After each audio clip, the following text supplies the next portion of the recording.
The moment you think that maybe, just maybe, that after 2 series wins against the Seattle Mariners and the San Francisco Giants, both on the road, I wouldn't sit here and say that the Jays have figured something out, but that the vibes would have changed. Right? A little bit of positive vibes. You win series. You won back-to-back games. The vibes are immaculate. And at one point during this game, you look like you were going to win it. Nope. You get walked off. 5-4, the Blue Jays lose in walk-off fashion in the 9th inning as Chad Green allows a sacrifice fly to end the ball game. Let's break this thing down. Because it sucked. Like, it was pretty painful to watch. Bottom half of the 3rd inning, Corbin Carroll rips an RBI single, scoring Kevin Newman, making it a 1-0 lead for the Arizona Diamondbacks. Then, bottom of the 4th inning, Kevin Newman hits a sacrifice fly. It is 2-0 D-backs. And then the Blue Jays are like, hold on a minute. You want to play small ball? Hold our beer. We'll play small ball as well. Kevin Kiermaier, it's an RBI ground out in the top of the 5th inning, scoring Alejandro Kirk. Top of the 6th inning, Spencer Horwitz is a sacrifice fly, scoring George Springer, making it 2-2. Top of the 7th inning, Ernie Clement, sacrifice fly, scoring Dalton Varsho. Top of the 8th inning, Vladimir Guerrero Jr., sacrifice fly, scoring Leo Jimenez. They scored 4 straight freaking runs in 4 different innings on sacrifice flies and RBI groundouts, and yet somehow, someway, at this moment of the game, they have a 4-2 advantage. I don't get it. But then, the bullpen does what they do always. Trevor Richards blows up as Alec Thomas hits a 2-run single, scoring Perdomo and Suarez, tying the game at 4 in the bottom half of the 8th inning. And then the bottom half of the 9th inning, I'll keep it just clean and simple. Perdomo wants a sacrifice fly. Corbin Carroll tags up. Dalton Varsho throws home. The throw is high and wide. And the ball game is over. So again, they win the game on a sacrifice fly. The Blue Jays hit 3 sacrifice flies and an RBI ground out to score runs today. What a disaster. Now, I'm not saying if the Blue Jays won this game that they'd be all the way back and they'd won 3 in a row and 5 of their last 7. I'm not going to sit here and try and be like that. We know where this team is headed. We know where this team, their plan is, really, because they showed us with the Kevin Kiermaier stuff. They showed us with trading away Kevin Biggio and stuff like that. They are figuring out things for 2025. This team is not good. They are one of the worst teams in the American League. If you look at the standings, there are only 3 teams separating them from the bottom. And you know what 3 teams that is? The White Sox, the Athletics, and the freaking Los Angeles Angels of Anaheim. Do you know what that means? The Jays aren't good. So, yeah. I mean, if we didn't know that already, let me just reiterate that. Let's go through these player stats, all right? Anything positive? Well, George Springer hit a triple, so he was 2 for 4 in the game with the runs scored. Good on Georgie for that. Spencer Horwitz 1 for 3 with an RBI. Vladdy 1 for 3 with an RBI. A lot of 1-fers. He had 8 hits total for the Blue Jays. 6 strikeouts in the ball game. They did not walk once, which is quite odd for a team that can't really hit too well, so they usually go off of good at-bats. Ryan Nelson was pounding the strike zone, and he did a great job against this team. And Yariel Rodriguez got the start today, and he battled.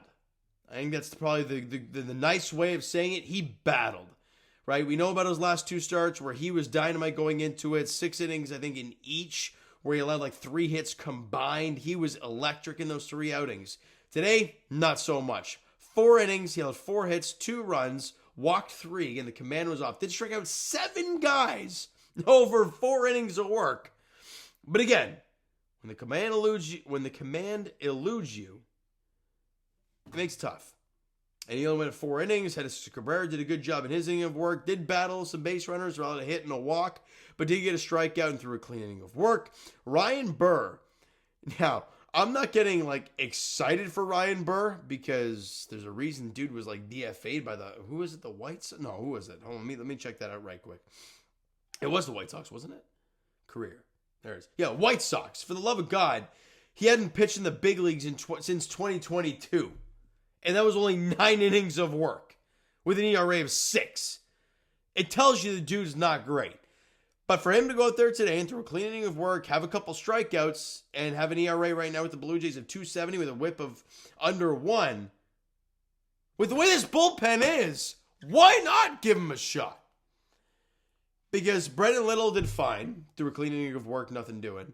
But then Trevor Richards went an inning, allowed a hit, walked 2 guys, allowed 2 runs, both were earned, got a strikeout, but again, blew the lead for you. And then, of course, Chad Green picks up the loss, unfortunately, but we went 2/3 of an inning, allowed the run, an earned run, obviously in the sacrifice fly, but walked 2 guys. Richards and Green, your setup man and your closer, all in air quotes right now, walked 4 guys in the final 2 innings. You're asking to get beat. And you did. So, it is what it is. It's unfortunate because this Blue Jays team, I'm not saying, again, if they won today, they would have won 3 in a row, 5 of the last 7, they'd be 6 games under 500. Doesn't mean a damn thing, though. It really, even if they swept this series, past tense, they'd only be like, 4 games under 500? And again, you're at the All-Star break 4 games under after winning 6 of your last 8. No, it wouldn't be 6 of your last 8. It'd be 7 of your last 9 or something crazy like that. And you'd still be multiple games under 500. This team is not good. They got to be selling off at the deadline. At least you're expiring contracts. That's my thought. All right.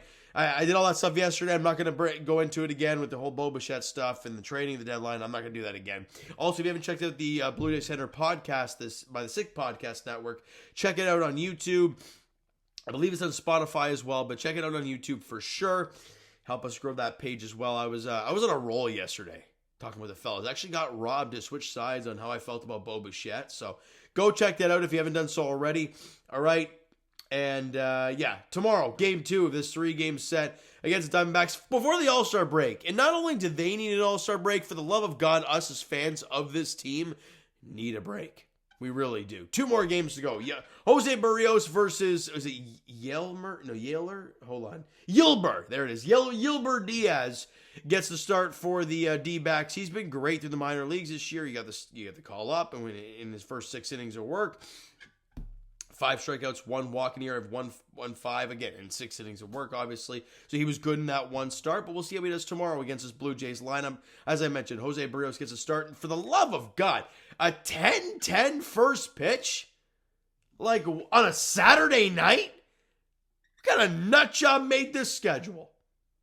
I'm just going to leave it at that, all right? So, guys, that's going to do it for this one. If you enjoyed the video and not the game, because the game flat out and stunk, right? You have a lot of sacrifice flies and ground outs, and you got walked off. Hit that like button if you guys enjoyed it. Hit the subscribe button if you guys have not done so already. Comment down below your thoughts on the video, thoughts on the game. What'd you like, what'd you not like from today's game for the Toronto Blue Jays? Twitter, Discord, Instagram, TikTok, all that stuff is down below. So follow up there if you haven't done so already, and I will talk to you guys. For the love of God, I'll be here tomorrow night. Game 2 of this 3-game set against the Diamondbacks in Arizona. Jose Berrios versus Yilber Diaz. A 10-10 first pitch in Arizona. Thank you guys so much for listening and watching. I hope you enjoyed the video, and of course, not the results of today's game. We'll talk to you guys then.